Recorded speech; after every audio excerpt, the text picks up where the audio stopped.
Where are you going, Holmes? Have you been invited somewhere? We have been invited, Watson. We have? Where to? To the Baker Street Irregulars' annual dinner. They sent us an invitation. It is on the table. A dinner? How could those street urchins afford anything like that? I can't understand your interest in them, Holmes. They're dirty. They wouldn't hesitate to steal your wallet. Watson, you should be excited. It is a secret dinner. Its location changes every year. Read the menu. Sounds mouth-watering. All right.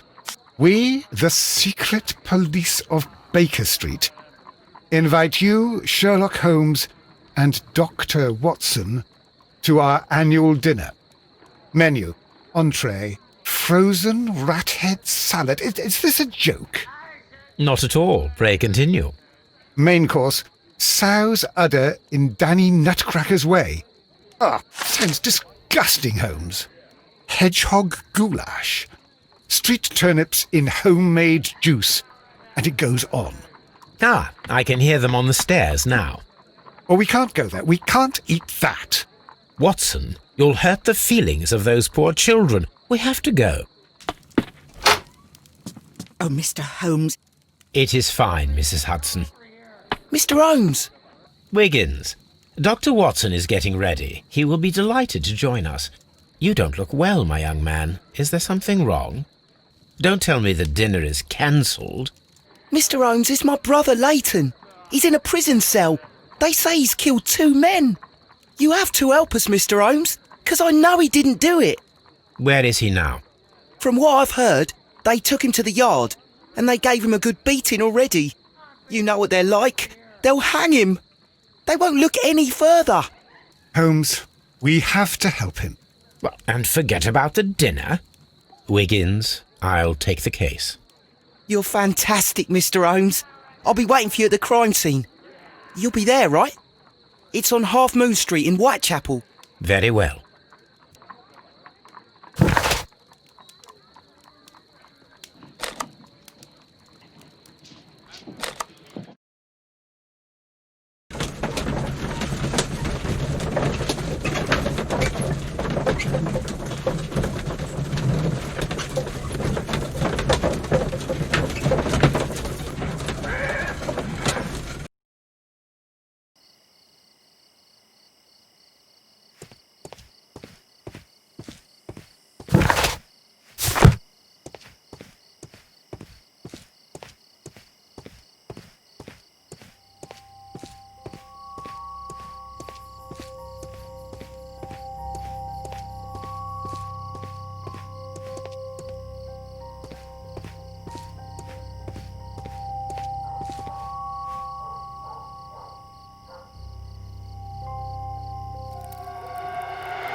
Please, gentlemen, leave the scene now.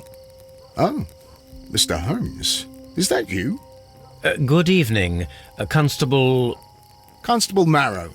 I was here with Inspector Aberline during the Ripper case, Mr. Holmes, back in '88. But then this is nothing like that case. With this one, we've got the murderer, the weapon, and the statements, which speak for themselves. Of course, Marrow. But you know that appearances can sometimes be deceiving. Who were the victims? The 2 men here, both shot. The stab fellow was Brian Vercotti, a well-known ruffian. The other, Kenneth Butler, a jeweller by trade. You spoke of statements. You have witnesses? Well, I was there, so I gave my own statement. And then there were 2 other witnesses who said they saw the killer Chapman. Mr. Turner, a gentleman who lives in that flat over there. And Polly Powell, a flower seller, who was over at the far side of the street. So, Constable Marrow, I should be delighted to hear your testimony. I was standing at the north side of Half Moon Street. That was the side that you came from. But you would have been unable to observe this part of the street, where we are standing now. That is correct. But I saw the 2 victims slowly enter Half Moon Street, and then shortly after, the fireworks started. A few minutes after that, the fellow Chapman rushed towards me and ran into Half Moon Street. Please continue. I didn't pay attention, but suddenly I heard a woman's cries and police whistles on the other side of Half Moon Street. I rushed over there and I saw the 2 dead bodies on the ground. When I reached Whitechapel Street, I saw Leighton Chapman. He'd been caught by 2 police constables. Did you hear the shots? I didn't hear any shots. The fireworks were all over the sky. They were so loud I couldn't hear anything else. What were the fireworks in honour of, Constable? Well, today's Queen Victoria's birthday, Mr. Holmes. Ah, yes, I appear to have lost track of the days. It is May now, of course. Constable Marrow, what else caught your attention while you were running through Half Moon Street? I saw nothing but rats, and I took the time to light every corner with my lamp. Did you happen to look up at Mr. Turner's window when you were on Half Moon Street at that time? Yes, I saw that the window was open, but no one was there. It was dark in the room. Constable, your statements have been of great value to me.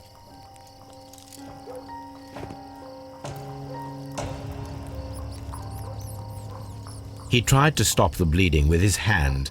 Death was not instant. The bullet penetrated his stomach, a dreadful wound.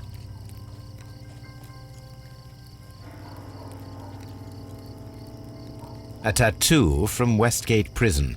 Vercotti must have done some time there.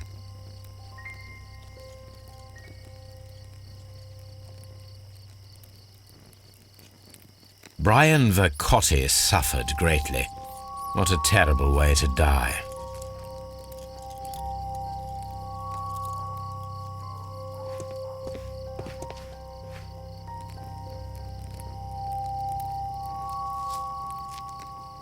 The bullet struck his head.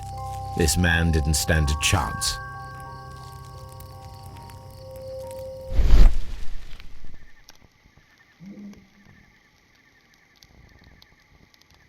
A piece of wood that has stuck between the cobblestones. Let us take a closer look.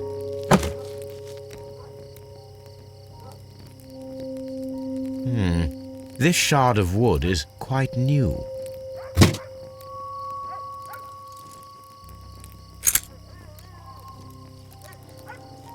This is an ordinary key. I wonder what kind of door it opens.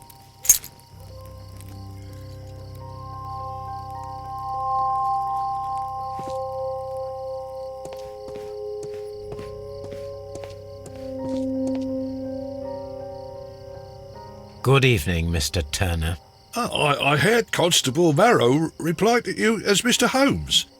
Are you that detective gentleman? I've heard of you. And well, I know things about this evening. Excellent. Might we hear your story?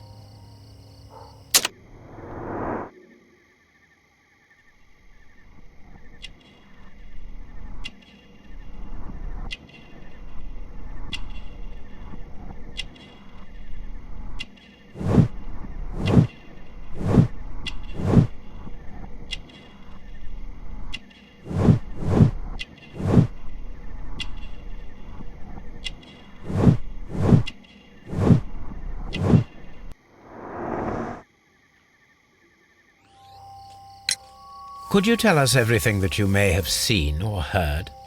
I was already in bed when the fireworks started. A few moments after, I clearly heard 2 gunshots from outside. Please continue. I quickly got up and I grabbed the lamp from my nightstand and I rushed towards the window.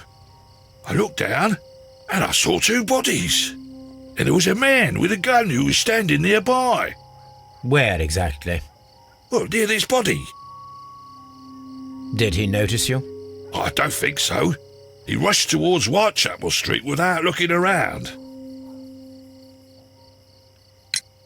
Mr. Turner, did you see anyone else in the street?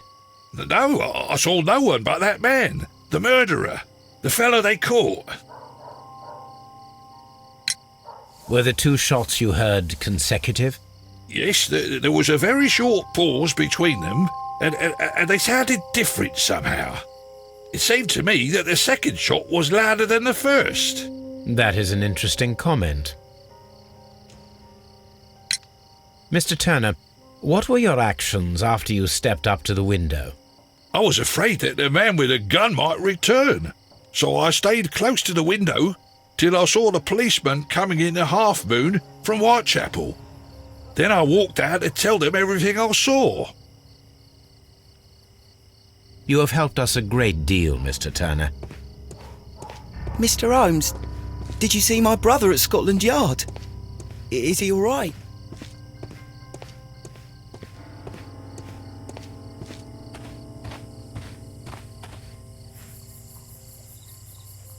Mrs. Powell?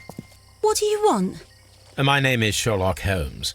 I'm assisting the police with their investigation of the crime that took place this evening. Well, I've already gave my testimony, but very well. Could you tell us everything that you may have seen or heard? Yes. I was selling my flowers as usual, and then the fireworks began, in honour of Queen Victoria. I enjoyed those. But then, all of a sudden, a young lad ran out of Half Moon Street and stopped just by me. He had a gun in his hand.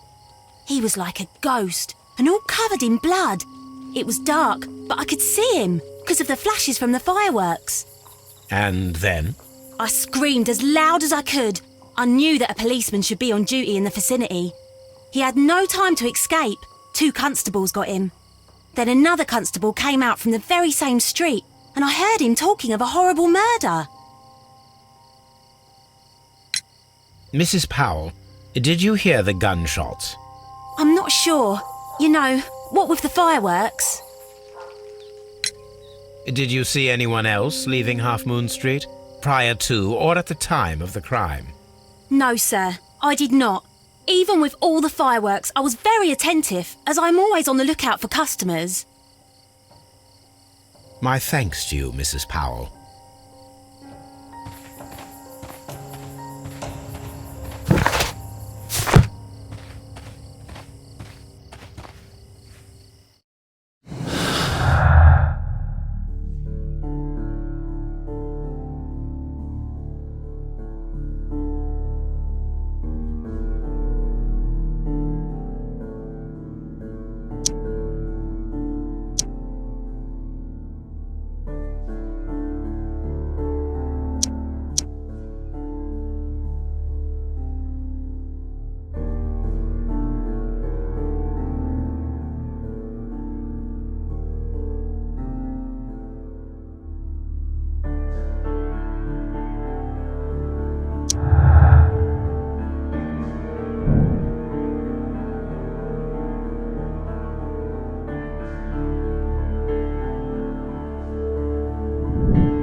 It would be my pleasure to assist you with your investigation, Mr. Holmes.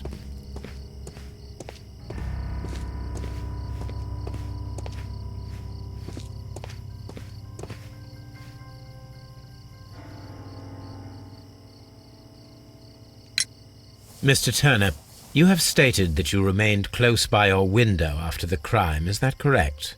Oh, yes, Mr. Holmes. I stayed at my window until the policeman arrived to examine the dead bodies. That is very interesting, Mr. Turner. Constable Marrow stated that he did not see anyone at the window when he was running through Half Moon Street. Well, I think Constable Marrow and me, we might have been distracted by the whistles and shouts coming from Whitechapel. We could have missed each other somehow. You understand what I mean? It was a bit of a stressful moment, to tell you the truth, sir. Allow me to form my own theories, Mr. Turner.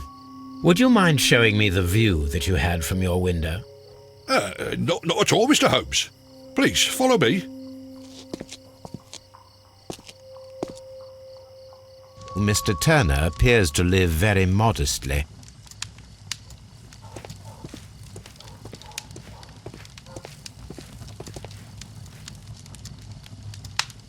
This fire is dying out. It was last tended to over an hour ago.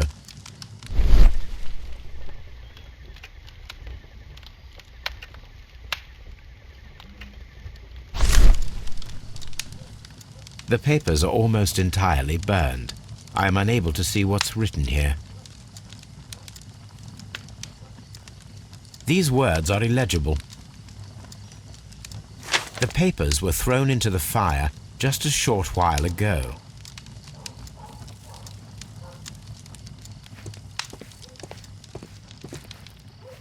Mr. Turner was roused from his bed by the sound of gunshots.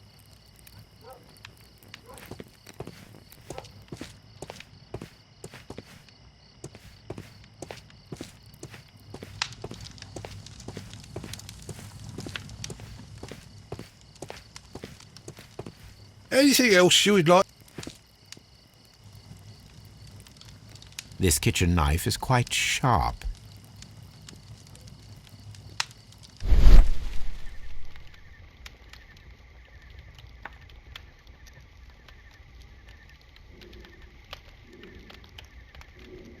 There are pieces of shredded paper scattered over the table. This kitchen knife was used to cut the paper.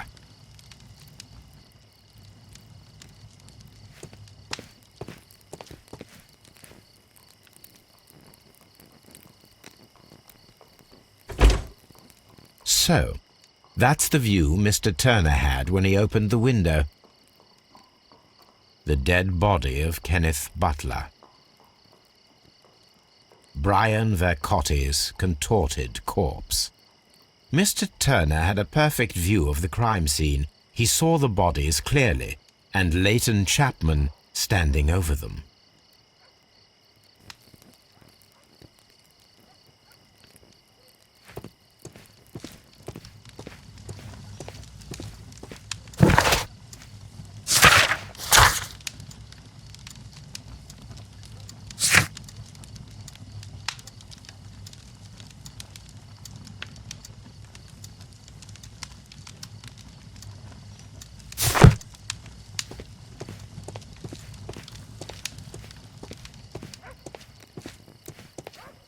Anything else you would like to know, Mr. Holmes?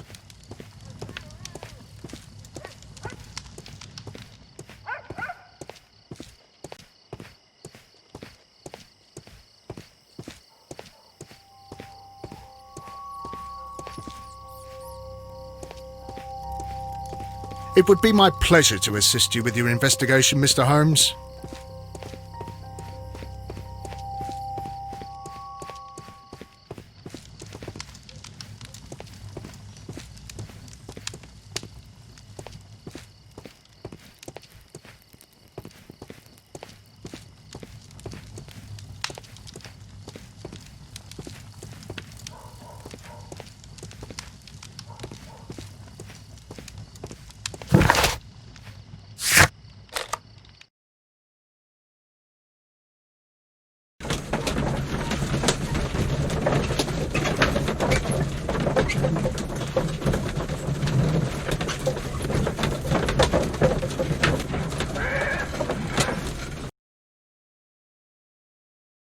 Mr. Holmes, whatever brings you here so late at night?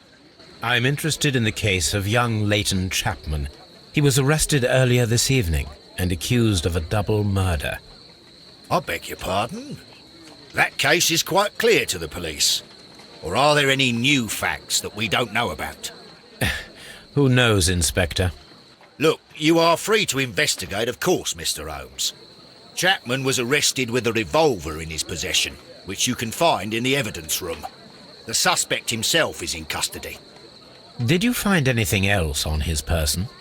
A few personal belongings. Nothing particular, Mr. Holmes. Thank you, Lestrade.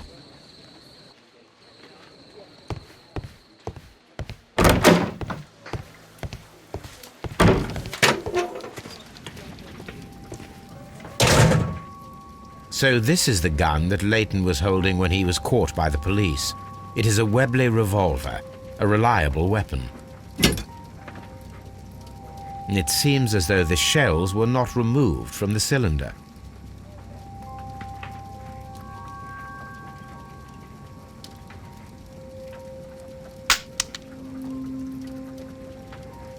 Two out of the 6 shells have been fired.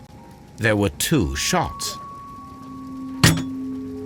A cheap watch, bought with his own money, no doubt.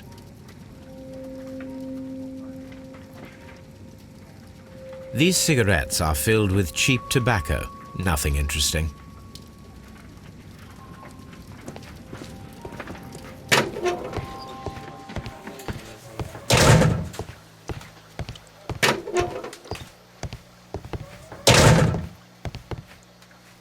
Please escort this suspect for interrogation.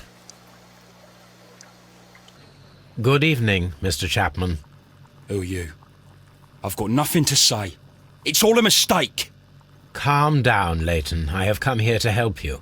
To find out if you truly are innocent, as your younger brother Wiggins has told me. My brother? You know him?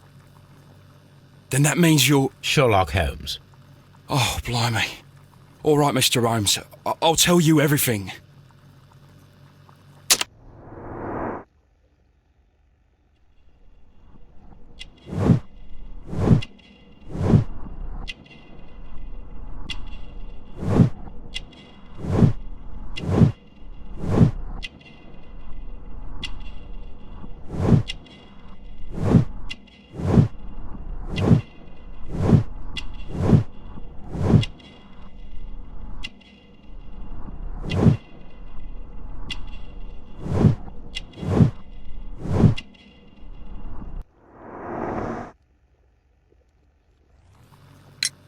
Good. Tell me your account of what happened. I left my work and I hurried up to see the fireworks in Whitechapel. I was late, so I decided to cut through Half Moon Street. I saw the first fireworks light up in the sky. I bumped into a constable on a corner before entering Half Moon. Then suddenly, what with all the firework flare, I saw 2 men. They were both lying flat in the middle of the street. I stopped where I was. I thought about turning back to the police, but as I was thinking of that, I saw a third person. He was leaning over the body that was furthest from me. The second I saw him, he raised his head and he stared at me. In a flash, I saw his gun, but he made a dash for it instead and he escaped through Whitechapel Street. So you might still have had time to return to the constable. I panicked. I didn't know what to do. Anyway, I approached the bodies just to see if they were still alive. I saw that one had blood pumping out of his stomach. He was dying. It was horrible. The second one was already dead. He had a hole in his head. He was holding a gun in his hand though. I took it, and then I followed the third man. Interesting. Pray, continue. I turned a corner, and I saw the man standing in the middle of the street. He seemed to be in some sort of panic. And then, Mr. Holmes, something strange happened. I told the police and they laughed at what I said, but I swear to you, my words are true. I started running towards him. But then I was blinded by a flash. It was so bright that I hardly saw anything for a good dozen seconds. But I kept running forward. As I arrived in Whitechapel, I heard a woman screaming. and then I was caught by the police. But there wasn't a trace of that man. Of course, then they found a gun and all that blood. I couldn't see the murderer escaping and all that mess. Perhaps I was still half-blinded at that moment. A thrilling account, my young man. Leighton, are you able to describe the person whom you saw standing in Half Moon Street? Well, I wasn't able to see his face at all. It was too dark, and he was too far away. I could see his silhouette. And what about that? Nothing so special. He was wearing a jacket. He was quite average in size and his weight. I see. Was there anything else that struck you at the time? No. But perhaps it's strange, but I can't remember the sound of his footsteps as he was running away. Perhaps it was because of the fireworks or the surprise of me seeing him. Leighton, I confess I am puzzled.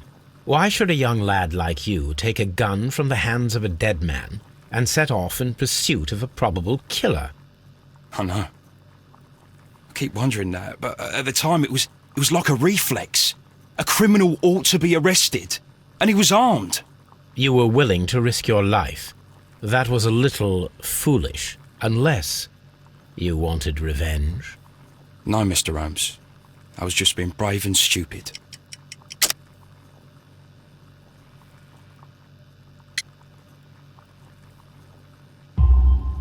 I'm sure that you were, but I believe that you may have recognized one of the victims, Brian Vercotti. You knew that gentleman well, did you not? However could you know that? You have a typical tattoo of the Westgate Brotherhood upon your hand. I observed exactly the same mark upon Mr. Vercotti.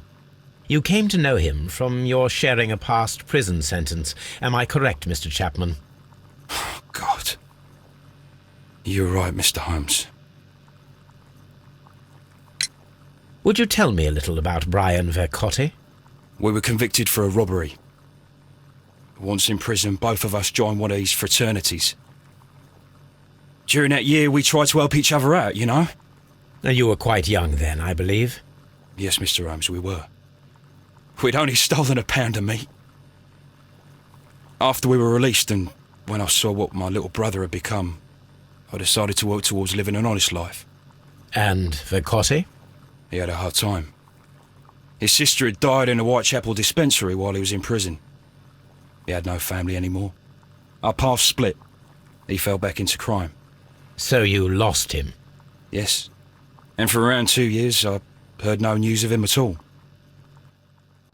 We shall see you soon, young man.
What's up with you, lad?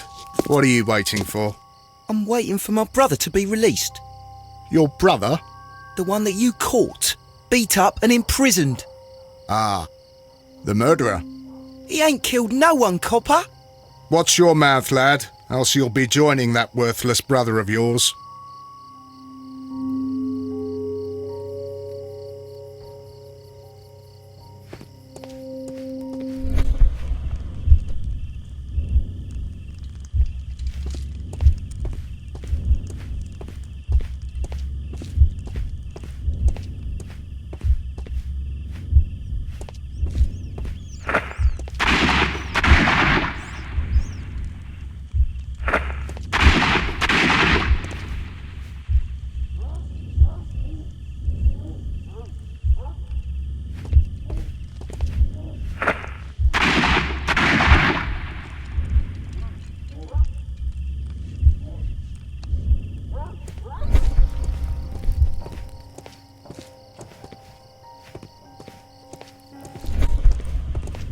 A fairly long pole with a forked end.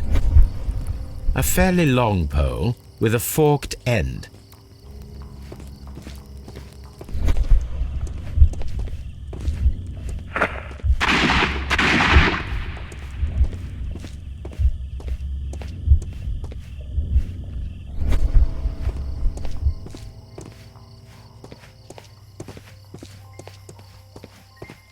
I am unable to see any higher. I need to find something to lift my lamp.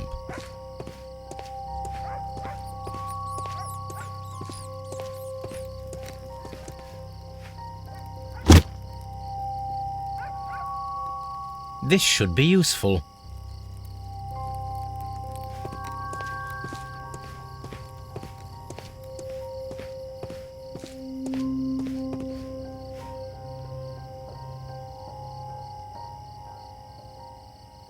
Nothing interesting here.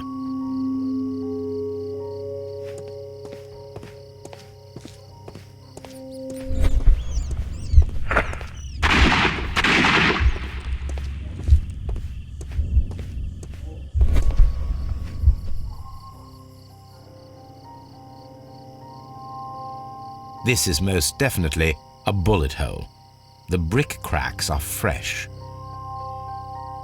Watson, there was a third shot fired in this street.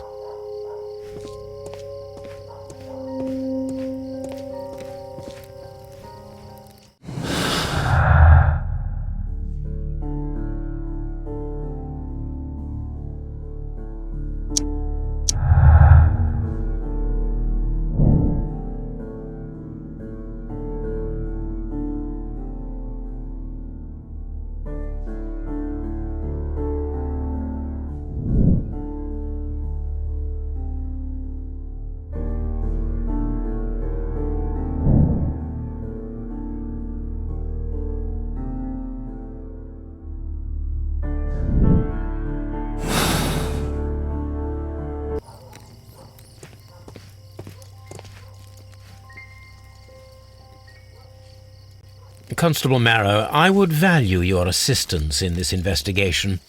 It would be my pleasure, Mr. Holmes. I would like to make sure that there are no places in Half Moon Street where a man could hide while you were running through it with your lamp. All right, Mr. Holmes, what should I do? Take your lamp and start walking, just as you did before, and try to find me. Understood.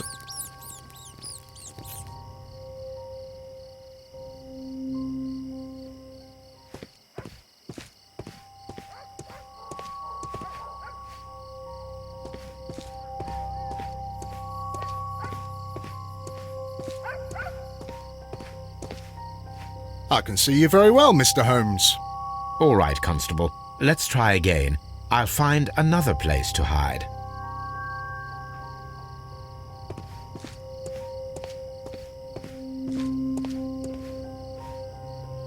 Here you are, Mr. Holmes. All right, Constable. Let's try again. I'll find another place to hide.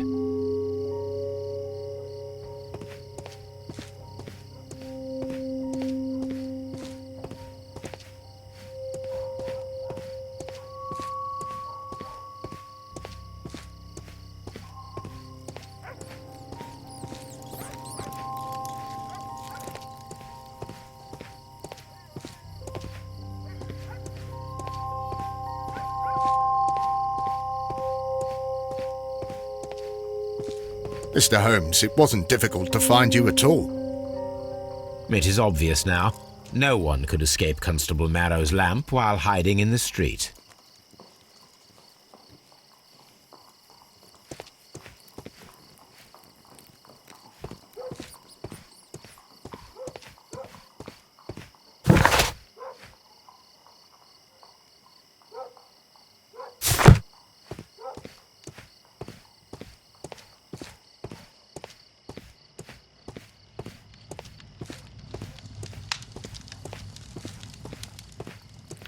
Anything else you would like to know, Mr. Holmes?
The books on this shelf are in a mess. It looks as though Mr. Turner was trying to find something in a hurry here a short while ago.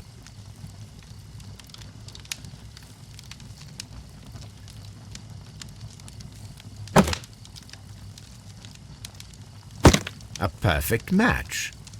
So, Mr. Turner broke his stick when it became stuck between the cobblestones. He did not mention that he was so near to the victims.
So Mr. Turner used a book to hide an object that he found on Kenneth Butler's body.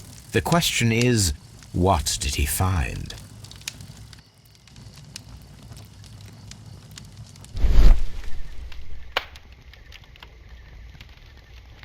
I can see prints from greasy fingers upon the cover of this book.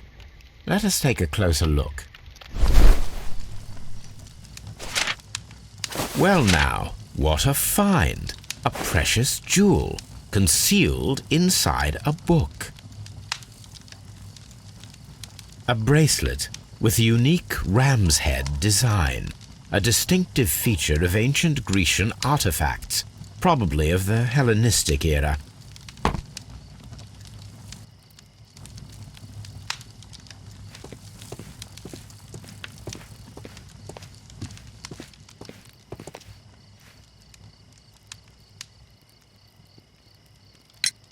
Mr. Turner, How would it be possible for a man of advanced years, such as yourself, to rush from his bed to the window in a matter of seconds, as you have stated?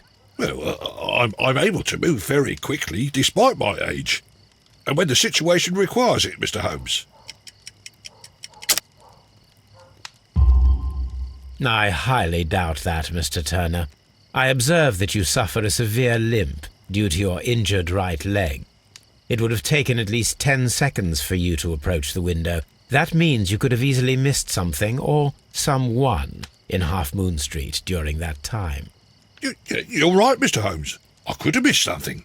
But it did seem to me that everything happened so quickly. Time can pull tricks on you. And what of everything else that you told us? Mr. Turner, it is vital that we have your complete and true statement. Mr. Holmes, I do assure you that the other things I said were most sincere.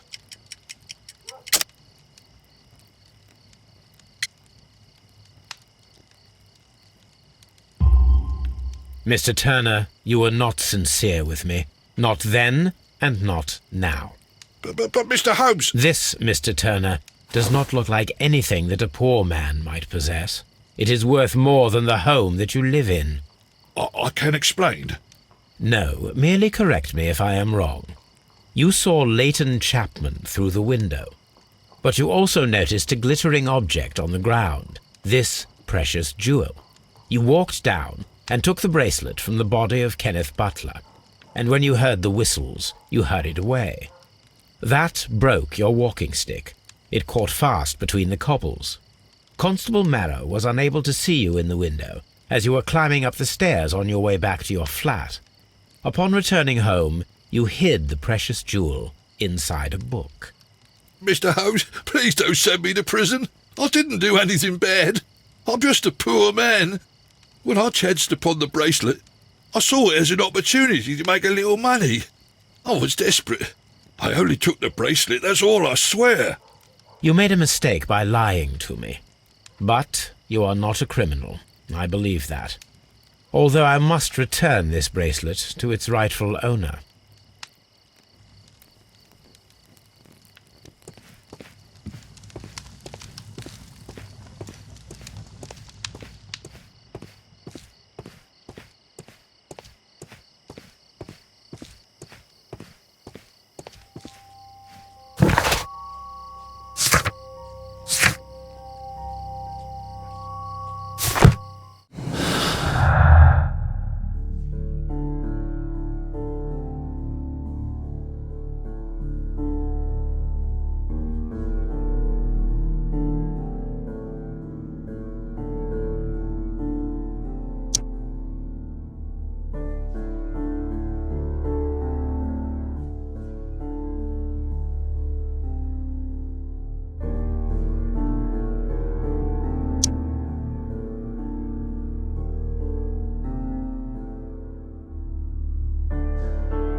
That is. That is.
That is not the one I need.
That is not the one I need. That is not the one I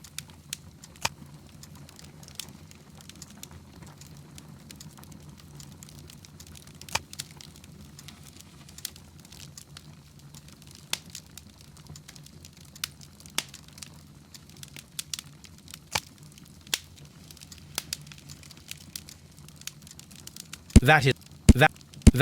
That is not.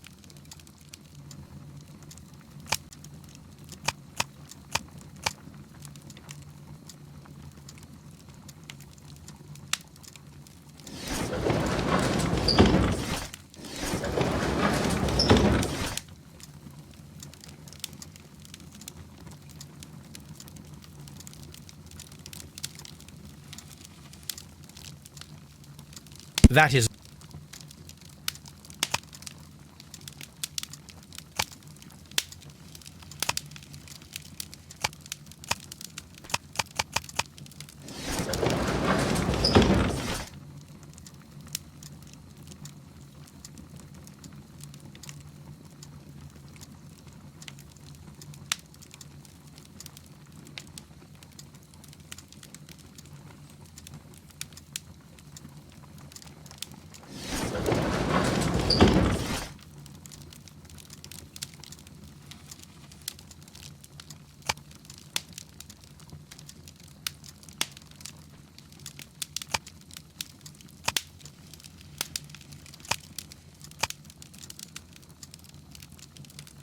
That is not... That is not the one I need.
That is not the one I need.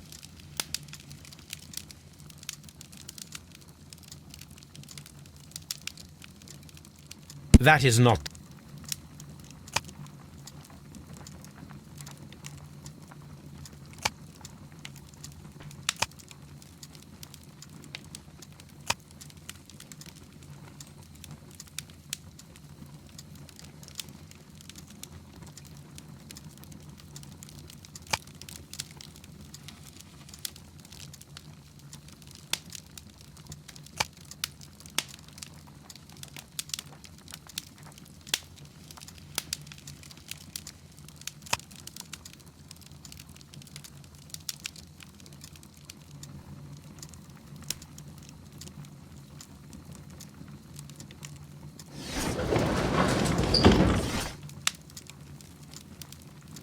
That is not the one I need.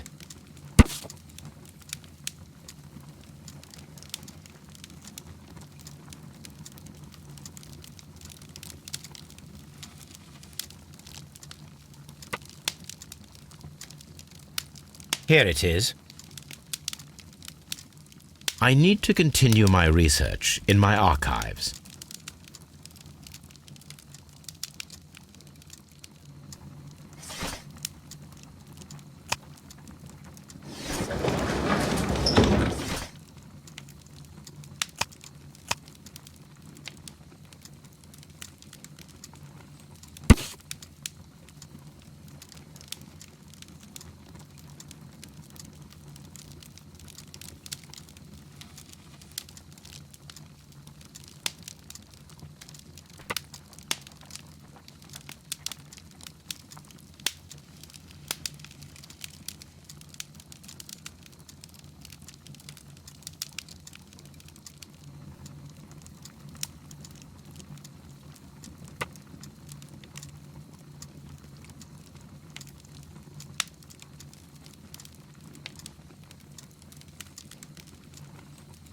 Here it is. One of the victims, Kenneth Butler, was involved in the story of the stolen Hellenistic treasures. A visit to his pawn shop should tell me more.